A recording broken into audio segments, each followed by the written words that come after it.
जय श्री हरि भक्तों, स्वागत है आपका भक्ति सागर चैनल में। आज हम बात करेंगे वैकुंठ चतुर्दशी की, जो कि भगवान विष्णु के भक्तों के लिए सबसे पावन दिन माना गया है। यह वो दिन है जब भगवान विष्णु स्वयं भगवान शिव की पूजा करते हैं और इस दिन की पूजा से वैकुंठ लोक के सारे द्वार खुल जाते हैं।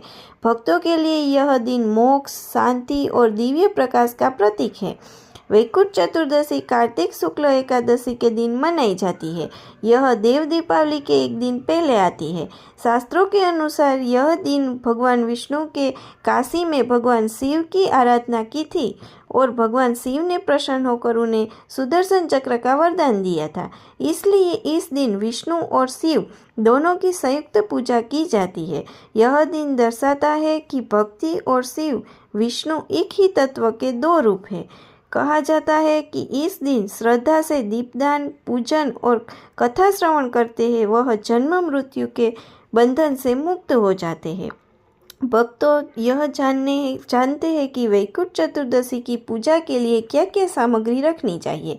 पूजा सामग्री: भगवान विष्णु या शिव जी की प्रतिमा या चित्र, ताम्र या पीतल का दीपक, तिल का तेल या घी, तुलसी पत्ते, गंगा जल, चावल, अक्षत, फूल, पंचमेवा। प्रसाद के लिए केले, नारियल, मिठाई, कपूर और धूपसरी, रेशमी वस्त्र, आसन, तांबे या मिट्टी के 11 या 21 दीपक दीपदान के लिए। सभी सामग्री को स्वच्छ थाल में रखकर पूजा स्थल को सजाओ। अब आरंभ करें संकल्प से।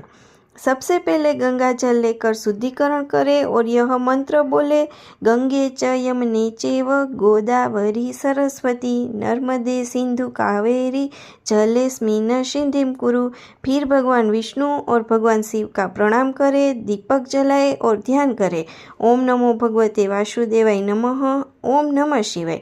अब तुलसी पत्र अर्पित करें। तुलसी भगवान विष्णु को अत्यंत प्रिय है। भगवान शिव को बिल्व पत्र चढ़ाए। पूजा का क्रम: भगवान विष्णु को चंदन, फूल, धूप, दीप, नैवेद्य अर्पित करें। भगवान शिव को जल, बेलपत्र, पुष्प, धूप, दीप, फल अर्पित करें। दोनों के समक्ष दीपक जलाकर आरती करें। अब शिव और विष्णु दोनों की संयुक्त आराधना होती है तो भक्त के सभी पाप नष्ट हो जाते हैं। एक समय की बात है, काशी नगरी में एक ब्राह्मण रहता था जिसका नाम धनेश्वर था। वह भगवान विष्णु का बड़ा भक्त था, परंतु गरीबी के कारण पूजा के लिए सामग्री जुटा नहीं पाता था। वैकुंठ चतुर्दशी के दिन उसके मन ही मन ने कहा, हे नारायण, मेरे पास कुछ नहीं है पर मेरा हृदय आपका मंदिर है। उसने एक दीपक जलाया और तुलसी पत्र अर्पित किया। उसी रात भगवान विष्णु ने स्वयं दर्शन दिया और बोले, तेरा दीप भले छोटा था पर तेरी भक्ति ने मुझे काशी से वैकुंठ तक पहुंचा दिया।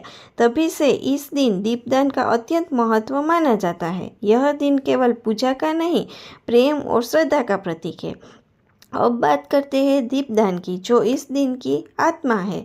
दीपदान का समय: सूर्योदय के बाद, स्नान के पश्चात, संध्या के समय, गोधूली बेला या मंदिरों में रात्रि काल में दीपदान किया जा सकता है। दीपदान का स्थान: तुलसी का चौरा, घर का मंदिर, शिवालय, विष्णु मंदिर या नदी तट। दीपक जलाते समय यह मंत्र बोले: दीपम ददामि देवेश विष्यन्ति भस्मदीपकम अज्ञानतिमिरं नाशय ज्ञान दीपम प्रदीपय। ऐसा करने से जीवन के सभी अंधकार मिटते हैं और वैकुंठ के द्वार खुलते हैं। अब आंखें बंद करें। अपने मन में भगवान विष्णु को कमलासन पर बैठे देखें और भगवान शिव को उनके पास खड़े देखें। दोनों मुस्कुरा रहे हैं।